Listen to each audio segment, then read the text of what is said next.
Hey everybody, Jeremy here, and today I have two somewhat controversial action figures to show you here today. Now this is from McFarlane Toys in their new Color Tops line for the Walking Dead series. We've got Travis here from Fear the Walking Dead, and then Michonne over here from the regular The Walking Dead series. Now the reason why these two are somewhat controversial is because these figures, and this line in general, has replaced the 5-inch line of Walking Dead figures.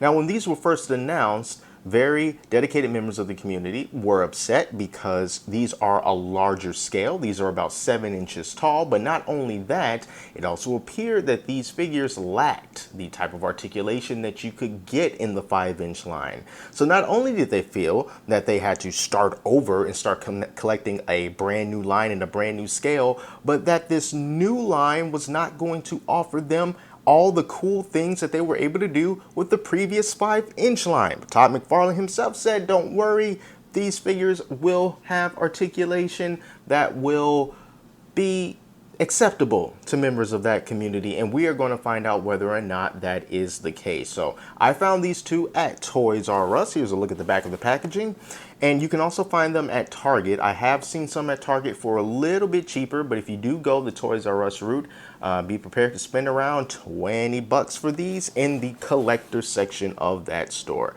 So we're going to take a look at both of these today, but for now we are going to start things off with Michonne, then we're going to pass it along to Travis. So let's get started.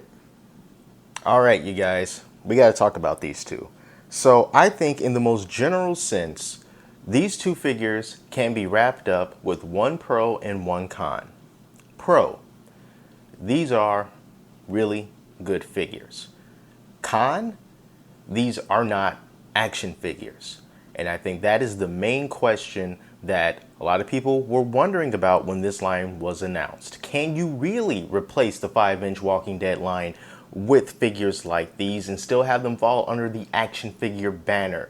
Although from a technical sense, they may still be action figures, but for all that it's worth, in the general eyes of the public, these are not action figures. And I'm going to show you why.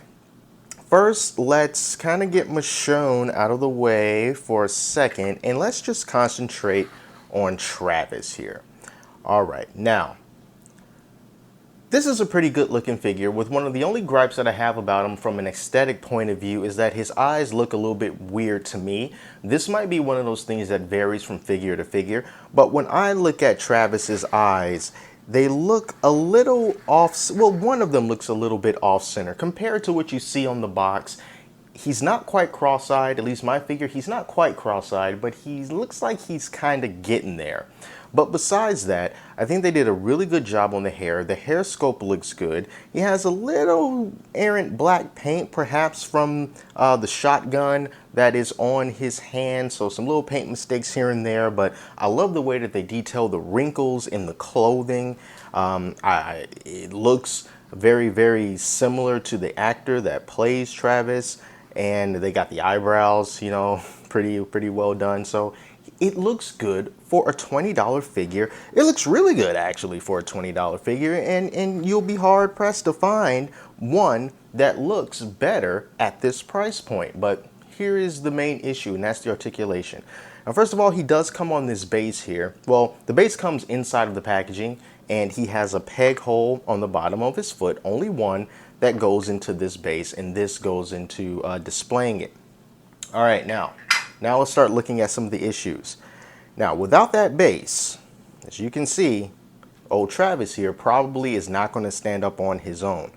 But in the world of action figures, that's okay, because all you would have to do is just make this leg a little bit straighter to balance him out. But you can't do that with him because there's no articulation in his leg. You can't move his legs forward or back. His legs are stuck that way. It's a static pose because that's the way that they want you to put him on the base. There's no joint at the knee. You can't bend his knee.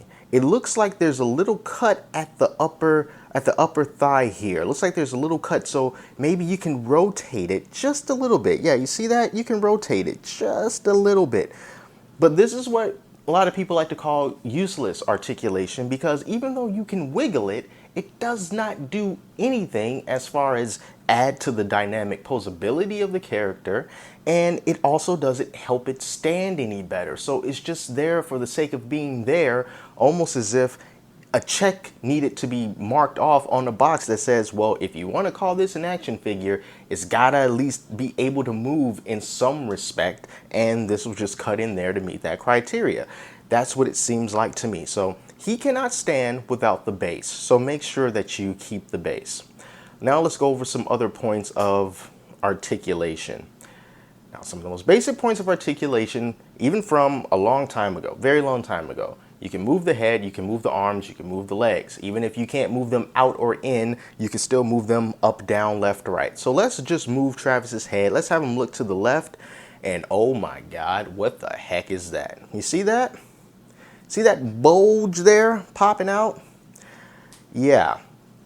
See, that is what's keeping Travis's head attached to his body. You know, like a typical ball joint that you see on action figures. A lot of action figures have ball joints on the head that, will help move the head around.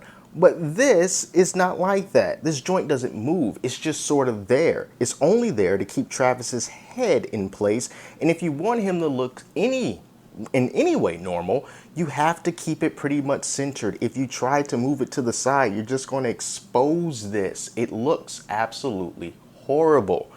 So the fact that this would even be considered a point of articulation when this is what you get if you move it is beyond me. So you got to kind of keep it centered. And when you do that, oh, can you move the head up? Not so much you notice. Can you move the head down? Not so much you notice. Can you tilt it? A little bit more noticeable. But why? Why would you? It makes no sense. You might as well just keep it dead on center, just like that. And that's the way that it's meant to be. That's the only way that you are going to eliminate the very awkward bulge that's in his neck. And I believe the Rick Grimes is like that as well.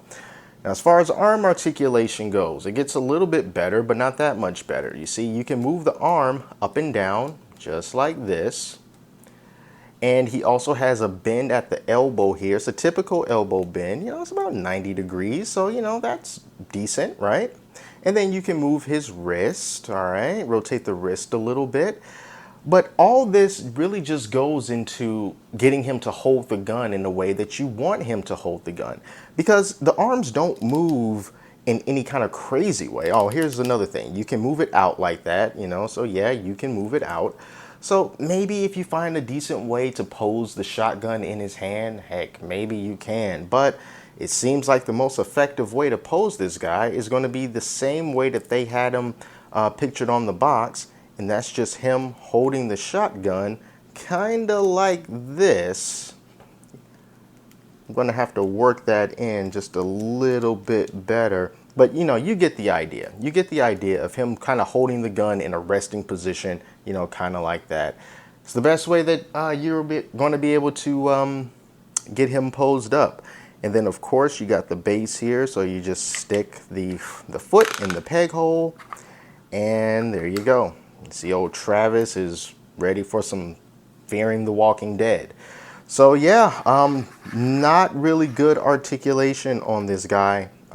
At all.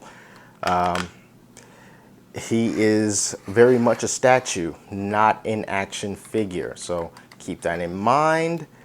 If you are thinking of getting this for action figure properties, that is not going to happen. Now, let's move old Travis out of the way. And we're going to bring in Michonne. I'm not going to spend too much time on Michonne either because she kind of suffers from kind of the same deal. Now, she looks really great. I love the detail that they put into her outfit, all the way from the individually molded dreads that she has, all the way down to her sparkly belt. They detailed the silver bits of the belt, and down to the buckles on her shoes. Detail wise, these are some really great looking figures. McFarlane nails detail. It's what they're really good for. It's what they're good at. But articulation, not so much. Now, I'm not going to really be messing around with her because this pose right here with her arms up and with the sword drawn, that's pretty much the pose you're going to keep her in. Because, yeah, sure, you could move this arm down if you wanted to, but there's no elbow bend. So no matter what, you pose her in, that elbow is always going to be like that. It's always going to be bent. There's not a lot of poses that you can get her in that will look normal with an arm that's bent like that. That is a very specific bend that you will not do in normal life unless you're holding something in your hand. No one walks around with their elbow that high and their arm up that high just for the heck of it. So that's what you're pretty much going to keep her in. And as for the legs, again, there's no bend at her legs. There's no cut like here where you can make her legs spread out further or bring them in. You can't get her in any other meaningful pose other than this. She also comes with this attachment here for her samurai sword, which you kind of got to stretch it and put it over her arms and her head in order to get it to kind of sit like this. Got to be careful not to pull it too much, because I do get the feeling that this strap can break and then you'll have to find a way to glue it back on or something. But once you get it like that, you can get it to stand pretty well. It's a little bit loose, but once you get it, just leave it alone, because it's not like you're going to be messing with it much anyway. And another great thing I like about her is that they did a great job on the sword. I love this, the very shiny metallic paint that they put on the blade. You know, it could have easily been a very dull silver like we typically see with a lot of action figures, but this actually shines pretty well. And the sword looks pretty straight too. And it's got a little point to it. It's not sharp, but it does have a little point to it. And I do appreciate that. And I do appreciate the detail of the wraps around the handle of the blade. So, and you can just put the blade into her sheath if you wanted to, but then you'll just have her hands kind of like this, and there's nothing in it, so it doesn't make sense to do it that way. So that's pretty much the gist of it with these two figures, and I'd imagine some figures down the line unless McFarlane decides to retool these figures. You know, I don't mind having miniature statues. I'm a fan of statues. I think they're great. I buy them all the time. I didn't buy the 5-inch Walking Dead figures simply because I didn't feel like it. I didn't want to. So I'm not missing anything from that particular series. I'll gladly start with color tops and move on from there. But that doesn't mean that the people who are upset about this line replacing the 5-inch line, that doesn't mean that their opinions are invalid, because make some really good points there, especially since McFarlane himself said, hey, don't worry, there's going to be articulation in these new 7-inch color tops figures. And as it turns out, the articulation that is there is a combination of cuts that don't add anything and very limited articulation that looks awkward when you implement it. So these seem to be action figures for the sake of being called action figures, to probably serve some other purpose. Maybe to get them into stores better. Maybe so they can be categorized in some sort of a system better. I don't know. But from a collector's standpoint, they are not action figures. They are statues with extremely limited articulation.